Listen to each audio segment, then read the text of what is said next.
Magandang araw! For today's video ay samahan niyo muli kami sa panibagong kaganapan namin din sa probinsya. At ayun na nga nihot, napansin ko sa labas ng bahay namin ay napakaraming saging, kaya naman ngayon ay magaluto nga niyo pala ako ng sinugno. Kung noong una-una ay madalas nga niyo pala hilaw na saging yung inaluto namin, ay ngayon man din naman nga ho'y maribalang na. Simple at madaling lutuin nga lamang ho pala yung ganari, at pag nandini man din naman nga ho kayo sa probinsya ay pag mawala-walang merienda ay magaluto lang ng garni. Ay siya'y libreng-libre lang man din naman nga ho dini sa probinsya, basta masipag nga lamang ho kayong maghagilap, ano na yun. Aba naman ay kung kayo'y napapaibig ay parini na kaagad at magdala na nga ng mangkok at nang mabigyan kahit papaano. Fast forward, kinahaponan naman nga ho ay nayaya ko nga ni si Angela, nakako nga na ipagkukuhain na namin yung bunga ng abukado. Dahil isang linggo nga niyo pala kaming wala din sa amin at galing man din naman nga ho kaming summer camp, ay di ngayon pa nga lamang ho pala namin ari makukuha. Noong umalis nga niyo pala kami din sa bahay ay medyo berde-berde pa nga ni, at nang pagka-uwi man din naman nga ho at matanawan ko ulit, aba naman ay pwedeng-pwede na nga ning pagsusungkitin. Kaso nga lamang naman nga ho ay namang ikli naman ang panungkit namin, kaya kako kay Angela ay umakyat na nga lamang.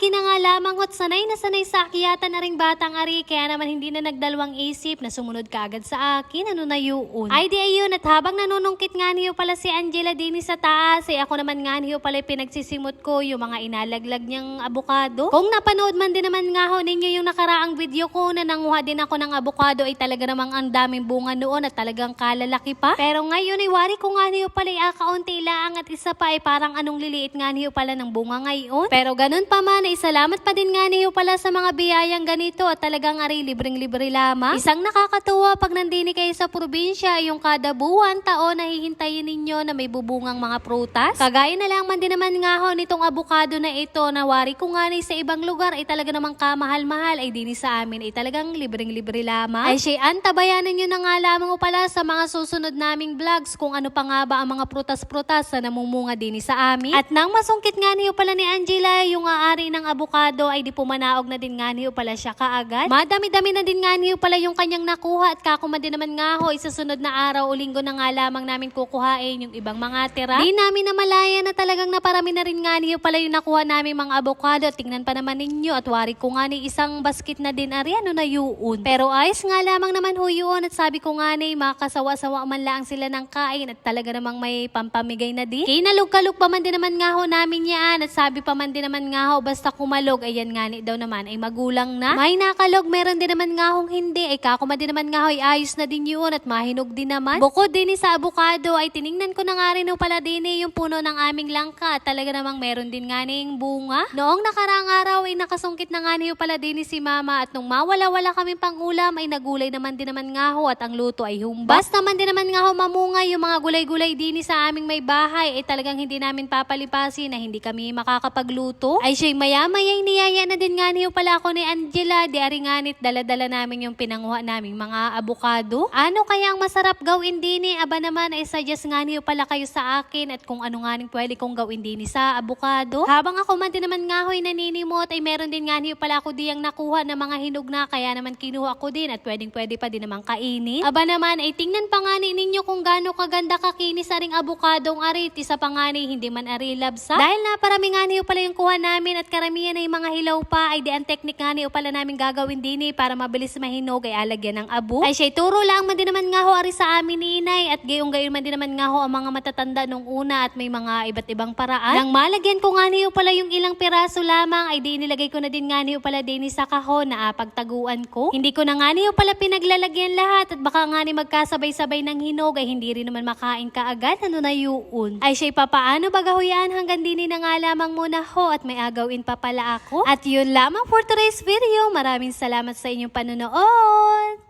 God bless.